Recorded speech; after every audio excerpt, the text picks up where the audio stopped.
Assalamualaikum warahmatullahi wabarakatuh. Selamat pagi anak-anak. Berjumpa lagi bersama Bapak di video pembelajaran IPA. Pada hari ini Bapak akan membahas tentang bab 7, yaitu cahaya dan penglihatan. Di buku IPA ada di halaman 110. Nah, materi yang pertama yaitu cahaya di sekitar kita. Cahaya berasal dari benda-benda yang menghasilkan cahaya atau disebut juga sumber cahaya. Sumber-sumber cahaya antara lain yaitu ada cahaya matahari, cahaya lampu, dan api. Nah, cahaya dibedakan menjadi dua, yaitu ada cahaya tampak dan cahaya tidak tampak. Cahaya tampak yaitu cahaya yang dapat ditangkap oleh mata, seperti cahaya merah, kuning, dan ungu. Sedangkan cahaya tidak tampak yaitu cahaya yang tidak dapat ditangkap oleh mata, seperti sinar ultraviolet, sinar inframerah, dan sinar X. Nah, materi selanjutnya yaitu tentang sifat-sifat cahaya.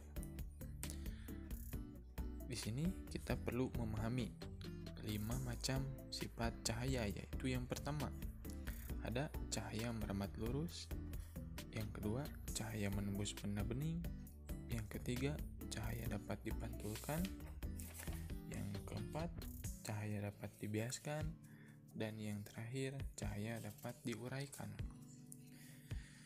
Kita langsung saja masuk ke materi cahaya merambat lurus.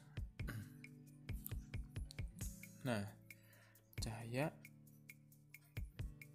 dapat merambat lurus, yaitu berkas cahaya yang merambat lurus. Contohnya, cahaya matahari yang menembus jendela, lampu sorot di lapangan sepak bola, berkas cahaya yang berasal dari proyektor film yang dipancarkan ke arah layar, dan cahaya dari lampu senter.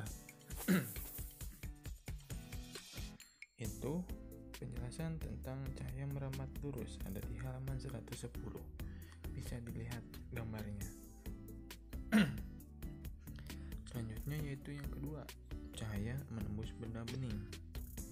Benda bening merupakan benda yang dapat ditembus oleh cahaya.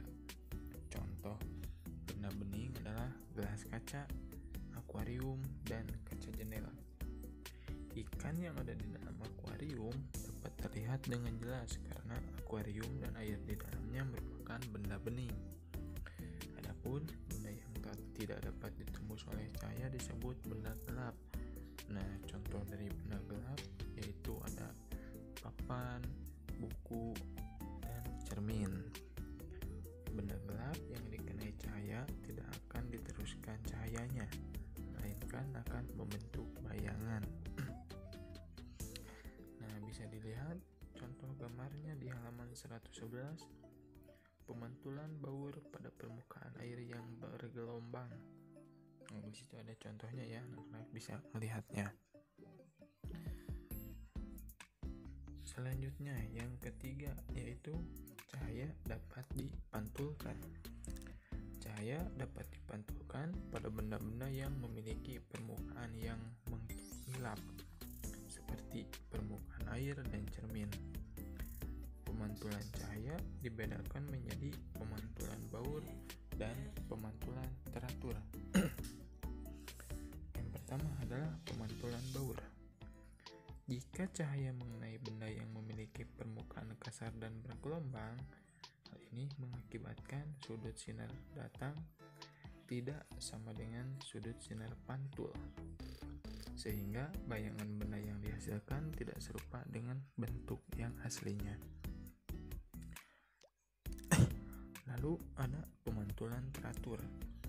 Nah, jika cahaya mengenai benda yang memiliki permukaan rata dan mengilap, hal ini mengakibatkan sudut sinar datang sama dengan sudut sinar pantul.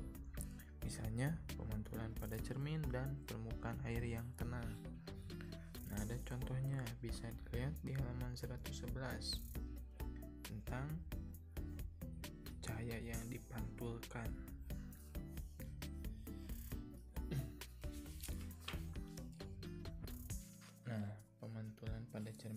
dibedakan menjadi 3, yaitu ada pemantulan pada cermin datar, cermin cembung, dan cermin cekung. Berikut ini Bapak terangkan sifat-sifat cahaya yang mengenai ketiga cermin tersebut. Nah, ada di halaman 112 ya anak-anak, pada tabel tentang sifat terbentuknya, lalu pada cermin datar, pada cermin cekung, dan pada cermin cembung. Ada contohnya di halaman 112. Lalu materi selanjutnya yaitu yang keempat, cahaya dapat dibiaskan. Nah, jika cahaya merambat melalui dua medium yang berbeda kerapatannya, akan terjadi pembelokan cahaya atau pembiasan. Nah, kita bisa perhatikan gambar yang ada di buku atau yang ada di video. Nah, di buku kita bisa lihat contoh peristiwa pembiasan cahaya dalam kehidupan sehari-hari. Kolam terlihat lebih dangkal jika dilihat dari atas permukaan air. Nah, ketika kita bermain di kolam renang lalu melihat kolam renang kan kelihatannya itu lebih dangkal ya.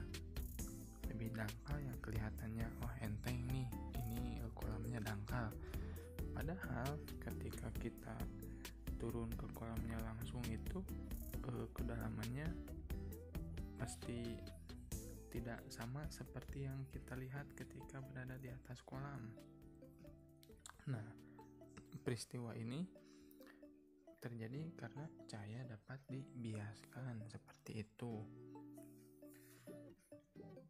Nah, kolam renang dapat terlihat dangkal karena terjadi pembiasan cahaya dari air ke udara. Pembiasan cahaya tidak terjadi jika pengamat berada sejajar dengan garis normal. Nah, materi yang terakhir yaitu cahaya dapat diuraikan. Cahaya putih seperti cahaya matahari dan cahaya senter yang dilewatkan oleh benda-benda tertentu akan mengalami penguraian warna. Contoh benda-benda yang dapat menguraikan cahaya putih adalah prisma kaca dan titik-titik air. Hasil penguraian warna yaitu ala merah, jingga, kuning, hijau, biru, nila, dan ungu. Nah, susunan warna tersebut disebut juga spektrum warna. Salah satu peristiwa penguraian cahaya putih dalam kehidupan sehari-hari adalah proses terbentuknya pelangi. Ketika mengenai titik-titik air, cahaya matahari akan dibiaskan masuk ke dalam titik-titik air. Nah, di dalam titik air, cahaya dipantulkan kemudian dibiaskan keluar dari titik air tersebut. Selama proses pembiasan, cahaya matahari akan terurai menjadi berbagai warna. Nah, di sini ada contohnya di halaman 114. Ada contoh penguraian cahaya pada prisma kaca.